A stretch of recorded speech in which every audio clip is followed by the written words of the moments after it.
साधु ने विदेशी महिला के साथ जो किया सुनकर होश उड़ जाएंगे। प्रयागराज में महाकुंभ मेला अपने चरम पर था। लाखों श्रद्धालु गंगा के तट पर डुबकी लगाकर पुण्य कमा रहे थे। चारों ओर साधु संतों का डेरा था। भजन कीर्तन की ध्वनि से वातावरण भक्तिमय बना हुआ था। भक्तों की भीड़, साधुओं की साधना और गंगा की पावन धारा सब कुछ अद्भुत था। लेकिन इस महाकुंभ के दौरान एक राज था जो इस भव्यता को दागदार बना सकता था। इस पवित्र माहौल में 3 व्यक्ति साधु के वेश में घूम रहे थे, लेकिन उनका इरादा धर्म और आध्यात्मिकता से कोसों दूर था।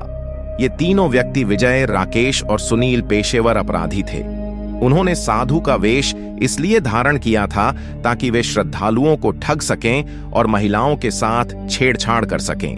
उनका लक्ष्य था महाकुंभ की पवित्रता को भंग करना और साधुओं की प्रतिष्ठा को धूमिल करना।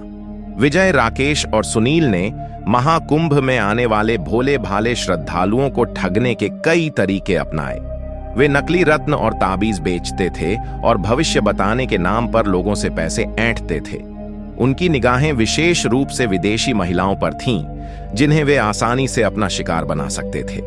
एक दिन महाकुंभ में आई एक रूसी युवती अलीना गंगा स्नान करके अपने टेंट में लौट रही थी। अलीना बहुत ही सुंदर और सरल स्वभाव की थी। विजय, राकेश और सुनील की नजर उस पर पड़ी और उन्होंने उसे अपना शिकार बनाने का फैसला किया। जब अलीना अपने टेंट के पास पहुंची तो विजय, राकेश और सुनील ने उसे घेर लिया। उन्होंने उससे अश्लील बातें कहीं और उसे अपने साथ चलने के लिए कहा। अलीना बहुत डर गई और उसने मदद के लिए चिल्लाना शुरू कर दिया। अलीना की चीख सुनकर पास ही में खड़े एक पुलिस अधिकारी इंस्पेक्टर अजय की नजर उन पर पड़ी। इंस्पेक्टर अजय एक ईमानदार और कर्तव्यनिष्ठ पुलिस अधिकारी थे। उन्होंने तुरंत स्थिति को भांप लिया और अलीना को बचाने के लिए दौड़ पड़े। इंस्पेक्टर अजय ने तीनों नकली साधुओं को पकड़ लिया और उन्हें थाने ले गए। थाने में उन्होंने उनसे पूछताछ की।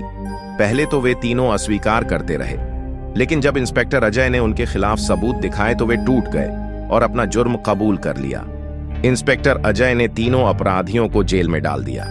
अलीना ने इंस्पेक्टर अजय को धन्यवाद दिया और कहा कि उन्होंने उसकी जान बचाई। इस घटना के बाद महाकुंभ में सुरक्षा व्यवस्था और कड़ी कर दी गई। पुलिस ने सादे कपड़ों में अपने जवान तैनात किए ताकि ऐसे अपराधियों पर नजर रखी जा सके। इस घटना ने एक बार फिर साबित कर दिया कि समाज में कुछ ऐसे लोग होते हैं जो धर्म और आध्यात्मिकता का चोला ओढ़कर गलत काम करते हैं। हमें ऐसे लोगों से सावधान रहना चाहिए और उनकी असली पहचान उजागर करनी चाहिए। और दोस्तों, कैसा लगा आपको ये वीडियो? हमें कमेंट करके जरूर बताएं। अगर आपके मन में कोई सवाल है तो आप हमें कमेंट बॉक्स में पूछ सकते हैं।